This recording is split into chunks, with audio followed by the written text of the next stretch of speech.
Hello po mga kababayan, magandang araw po sa inyong lahat. So ngayon po it's Saturday at pupunta po ako ngayon sa farm. Ayun. Dahil nga po ay hindi pa po namin natapos si Junjun kahapon yung ginawa namin. Nag-ano kami ng mga damo, nagbunot ng mga damo. At sa isa nandun po nagkulitan sila nila PB, no? Binigyan niya ng tubig si PB. At kanina din po, balik muna tayo dito, ay yung ginawa niya ay nag-ano siya dito, ano siya dito ng mga tuyong dahon na nalaglag. Ito po yung mga tuyong dahon ng mangga na nalaglag.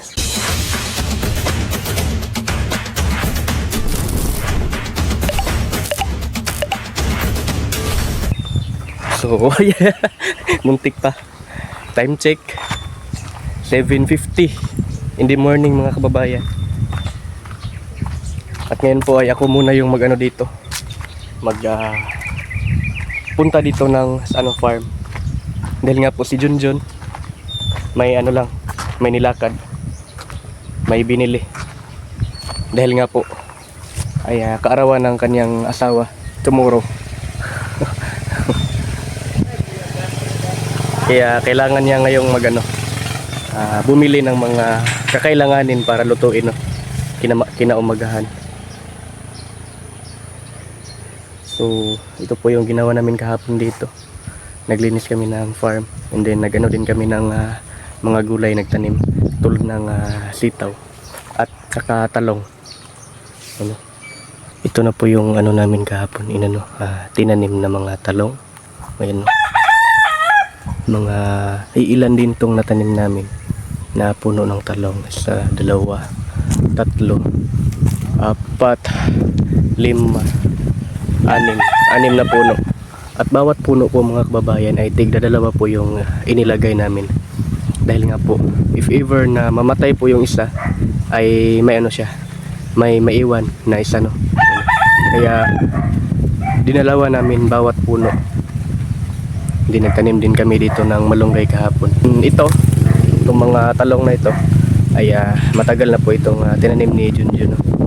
Mga 1 week ata, 1 week after tanim niya ito. Hindi yung mga okra natin dito, may mga na naman, may mga bunga. So mamaya kailangan natin tong kunin, no? Para may magulay tayong mga okra. Ayan, no? Talagang hindi po tumigil bumunga yung okra natin dito mga kababayan. Napakarami po niyang mga bunga. Ayan. At ito din dito mga kababayan, yung tanim ni Junjun dito ng mga talong. Nung nakaraan pa to, mga 1 month siguro to after niyang natanim. Ito na po siya ngayon mga kababayan, no? At may na dito, may may bunga na po dito. Ito. May na po siya, may bulaklak pa lang. Bulaklak pala, hindi pa pala bunga, no? Pero papunta na yan sa bunga. Advance lang ako mag-isip mga kababayan. Okay na din yan, no? At yung longgay natin dito ay napakayabong na.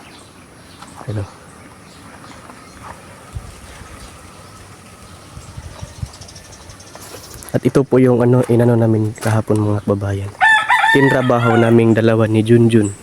Ito, no?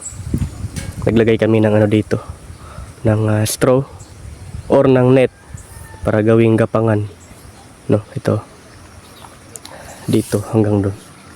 So para matibay po yung poste natin mga kababayan, nilagyan po ng tali dito. Tali. At may dito, may kahoy na inibaon, may kahoy na binaon para maging matibay siya, no? Yan, no? At hinigpitan din yung pagkatali para hindi makawala. Hindi makawala, para matibay. Yan. And then yung net na nilagay namin mga kababayan is dalawa po ito. Kaya po dito sa gitna ay bale doble na po yung niya, nakalagay naming net na gapangan ng ating halaman na gulay, no? At yung tinanim namin dito mga kababayan, nakita nyo ito, may binungkal na lupa dito. So kahapon po tinaniman na namin ito ng mga sitaw. Ayan, no, mga kasi nga po ay marami. Ayan. So ito po, ilang puno ba ito? Iano lang natin na 1, 2, 3, 4, 5, 6, 7, 8, 9, 10, 11. So bale 11 po na puno yung tinanim namin na mga sitaw mga kabayan. At I think na to, mga 3 to 5 days after maitanim yung sitaw dito mga kababayan ay na ito, sisibol na ito, no? So tingnan natin mga 3 to 4 or 5 days. Puntahan natin to dito. Napakahangin po ng panahon ngayon.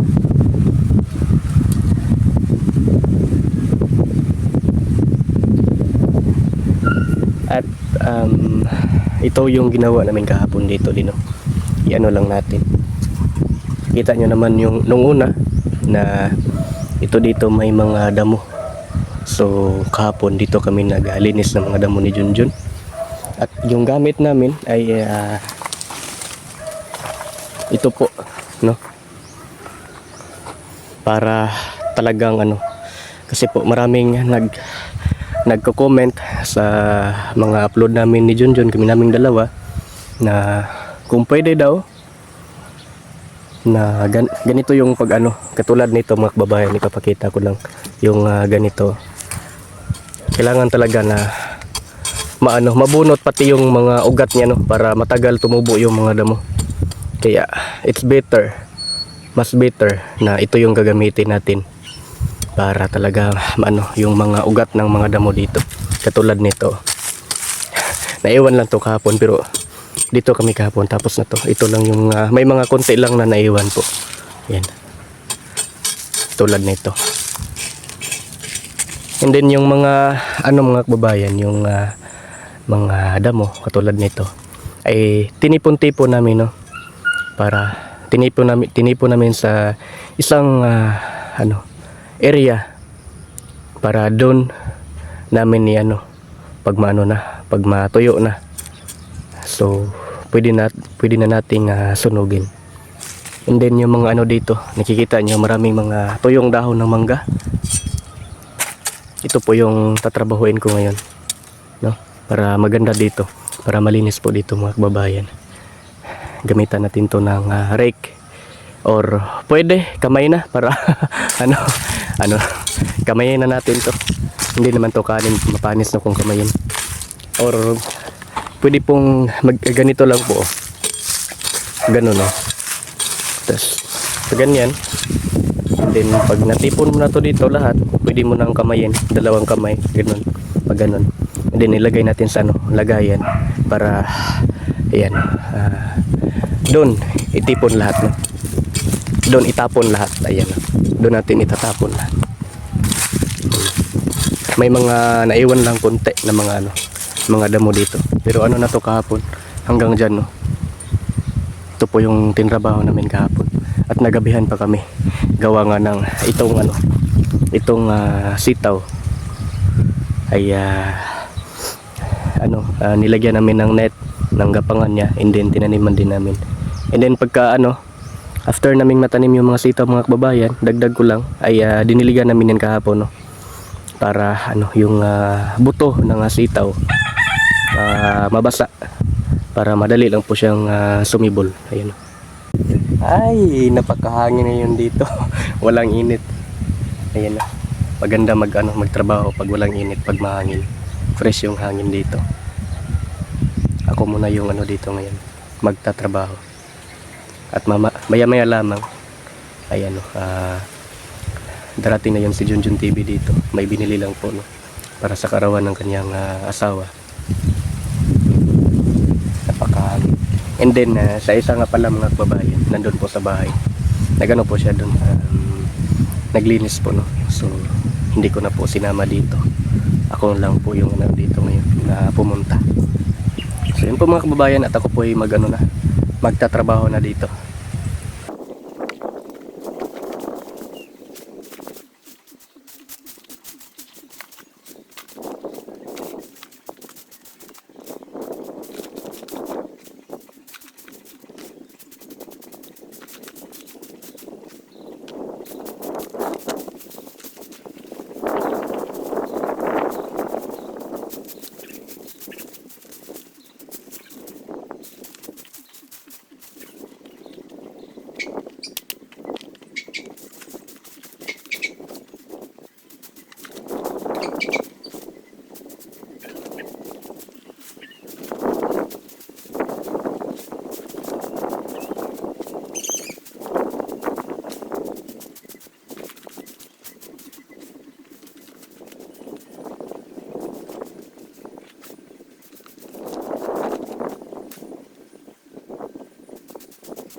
Ito dito kahapon mga kababayan, dito po kami kaming dalawa ni Junjun, no?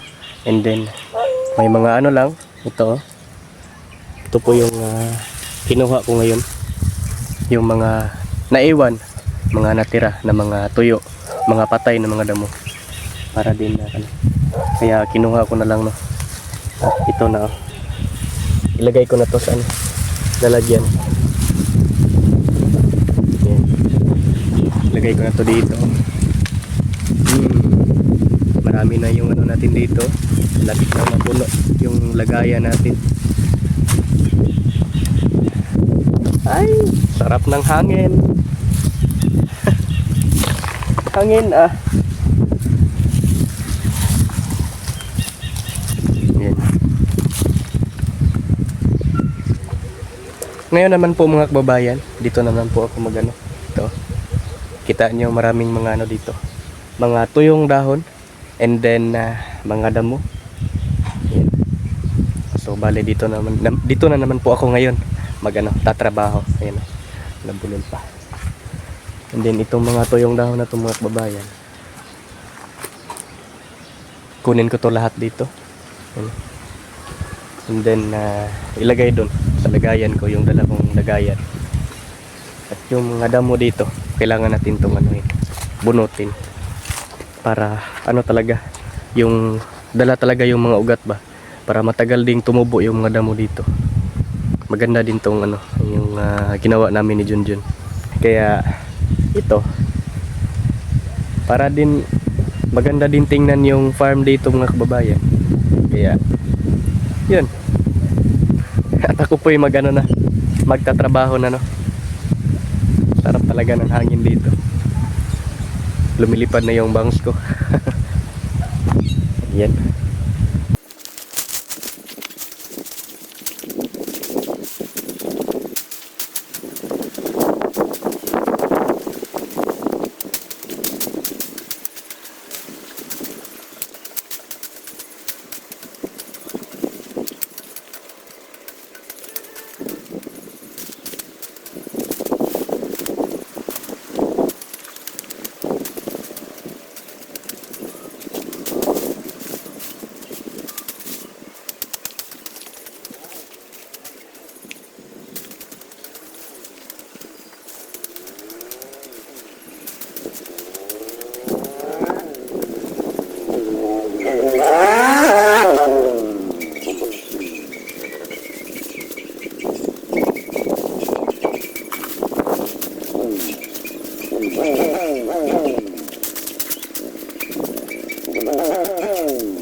Ito na po siya mga kababayan, yung mga damo na natin, nabunot. Yan, medyo marami-rami din to mga damo, at medyo malaki-laki na yung mga damo dito. Ayan, so bali dito, ito yung inuna ko ngayon, and then ito din dito, katrabahoan din ko to ngayon, no? Hindi pa naman ano, masyadong mainit. Kaya pa naman. And then, ito din dito sa may mangga oh. Ayan. Hindi naman masyadong maano yung init dito kasi nga po may mangga. Ayan yung mangga. So dito muna ako magtatrabaho ngayon. And then after nito ay mag-ano muna ako. Mag-relax. No?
Ito na po siya ngayon mga kababayan, yung na dito. Kung kanina, maraming mga tuyong dahon dyan na nalaglag, galing dyan no, sa may puno ng mangga. Ngayon ay inano ko na, pinulot ko na. Ayan o. Konti na lang po yung natira. Ayan. Dahil nga po, yung mga ano dyan, yung mga tuyong dahon dyan ay malalag, tawag na ito, malaglag din. So, at least po ay may ano, nakuha natin yung maraming tuyong dahon dito kanina. And then yung mga damo. Ayan o. Ayan o. Dito din o. Wala nang mga damo. At medyo mainit na ngayon. Kasi nga po ay ano na. Time check. 10 o'clock. So 10 AM na po mga kababayan. And, mag-relax muna ako. Ayan po mga kababayan. At ako po ay pauwi na po ng bahay. Dahil nga po ay napakainit na ng panahon. Kailangan muna nating mag-relax. Mamayang hapon babalik din ako doon, kaming dalawa ni Junjun.